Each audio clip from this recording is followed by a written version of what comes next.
In the past two formats, Drytron was a tier 1 deck that had everything a combo deck needed to succeed in the post-Nibiru reality. They were extremely consistent, resurgent, and combo diverse. Drytron with Virtual World were the two tier 1 combo decks, with Virtual World being slightly ahead of Drytron.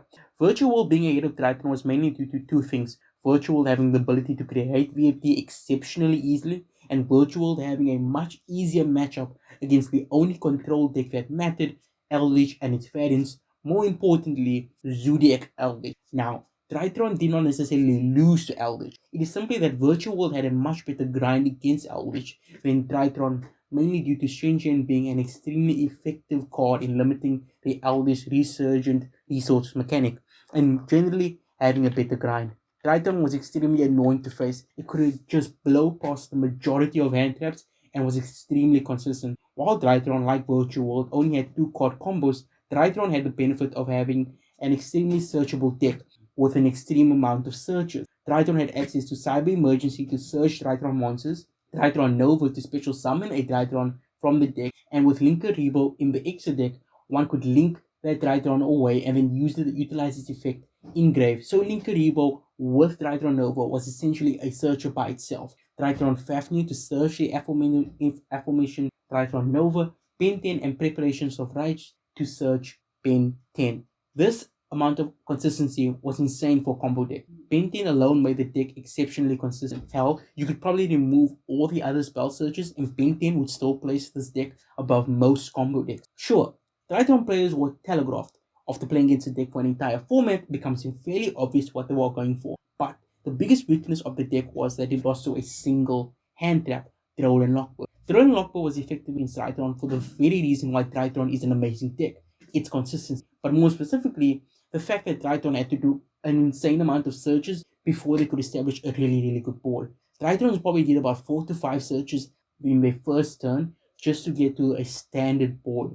Getting hit with Rolling and Lockboard was almost a turn ender. Most of the time, sure, you had a few outs such as Call by the Grave and Instant Fusion into Millennium Icy Stick and the Herald hand traps. However, there are obvious issues with both these options. Firstly, the latter is a card negative and usually would see you discarding the other Herald, hand trap, or Benton, or Ultimateness, or Natasha, and other than the last two, those discards are kind of bad. Discarding Benton means that you cannot tribute her for the Drytron effects, so her engrave is kind of pointless unless you have Meteorite to summon her back. But even in this scenario, it's kind of awkward playing to discard Benton. Secondly, you have to limited access to the former, literally limited due to them being limited in the ban list. So if you didn't see Call by the Grave or Instant Fusion, you simply lost. And these cards weren't really something you could rely on in a 40 card deck. They were one-offs, they were limited. You cannot utilize hand traps such as Gamma, which would have amazing synergy with this deck. Imagine activating Alpha, tributing Benton, and when your opponent chains Ash or something, you activate Gamma.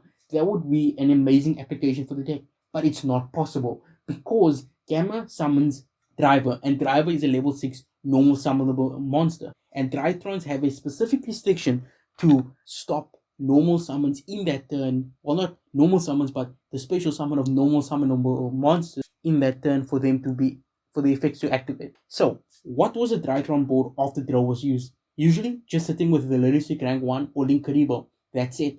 As you can probably guess, this is a lackluster board in competitive play. It's easily broken. Lyristic rank 1 is easily beaten by simply going into a card such as Unicorn, which is almost a staple in the extra deck. So over time, Drytron fell out of the meta. The deck seemingly just disappeared due to losing to Draw, it being the only competitive deck that lost to a single hand tap that hard. Even though Dino was a rogue deck, sure, and they may be lost if you play cards like Lancer and so forth to stop the Misk Graveyard effect, they still had options to go around this with cards such as Lost World, which was searchable with Terraforming. So they had 4 copies to Lost World, and they had the normal cards like Desires and so on and so forth. And due to players starting in cards like Ally of Justice, like here, Drytrons were getting cucked left, right, and center. So, in my honest opinion, D-Link was a far superior deck that format. But that's just my opinion. I still think D-Link could have taken Drytron's place, but the tops didn't really showcase it. So my opinion is simply an opinion, it's not based on fact. However, here is a fact. Drytron was falling off hard last meta. Sure, they had a few tops that were doing really good, But towards the end, people start realizing, hey, I can just have Droll in the main deck, and if I draw Droll against them, I win regardless of whatever turn I am going. I can go second and I can play Droll and win. And if the deck gets too big, oh well, I just put in Psycho Reader. Big deal, right? Konami didn't get this hint. So Konami did what they probably were thinking of doing for a long time, and they limited Ben 10 and banned Union Carrier. Union Carrier! These hits were the final nail in the coffin. The deck now didn't have a single access to the most consistent combo pieces and still lost to draw. Now, when single access, that was a mistake. I misspoke there. They still were consistent, but now you didn't have the Union Carrier play to dump Gamma for further plays, and Ben 10 was limited, so if Ben 10 ever got fucked, you were fucked. But Drytron players now utilize Vendread cards, mostly Vendread Battlelord with the coolest art imaginable, and Vendread Battlelord has additional, and it can stop draw by saying you cannot activate it. Of course, the deck still loses to draw because you still have to search, but now it's not that terrible. However, the times are changing, the seas are singing a different tune, the wind is changing, the stars are aligning, and Konami has finally announced the release of Diviner of Heralds and New Beta Fafnir in the upcoming set Lightning Overdrive. Drytron players are currently rejoicing, and they are currently sacrificing cows to RNG Jesus for Konami actually giving them the cards that they need. Now, Diviner of Heralds and Mu Beta will obviously be great additions into Drytron. There's no mistake. Diviner is both a tuner, a searcher, as you can send Herald of Arclight to search a ritual spell or monster, with the added benefit of being able to manipulate its level, allowing for Beatrice plays. Mu Beta is essentially a better Union Carrier. Requiring only 2 level 1 monsters, it provides access to the Union Carrier combo without the brick of Dawn Knight, spell trap negation, the ability to circumvent the tributary of your Drytron monsters for Meteonis, which means that you can still keep your combo pieces on the board to go for further link plays if you need to. If these two cards seem broken, that is because they are. Both cards allow for a plethora of options for Drytron players. If you were to talk to a Drytron player right now, they will probably tell you that these two cards are the Messiah incarnate. Now, these cards are amazing, as I've already stated, but can they bring Drytron to that level that they were before? That fearsome top tier status of a combo deck?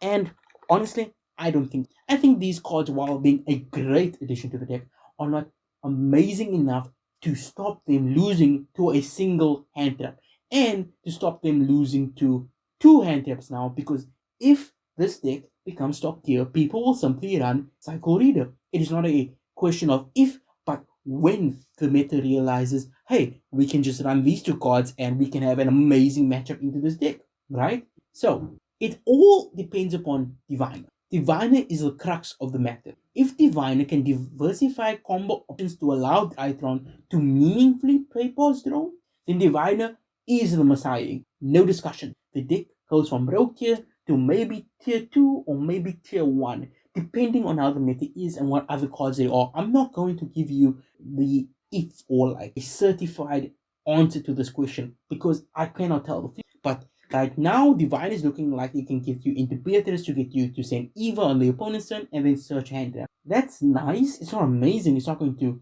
stop you losing to a lot of decks, especially in a control meta. But Diviner can also provide access to Synchro or maybe Helco 5 decks. I don't know. You see, it's so iffy, right? And to put all your eggs into one basket right now, I feel will be an insane mistake. If you like this video, consider liking and subscribing or maybe sharing. And I have a Twitter page, so you can, you can head over there. Enjoy the rest of it.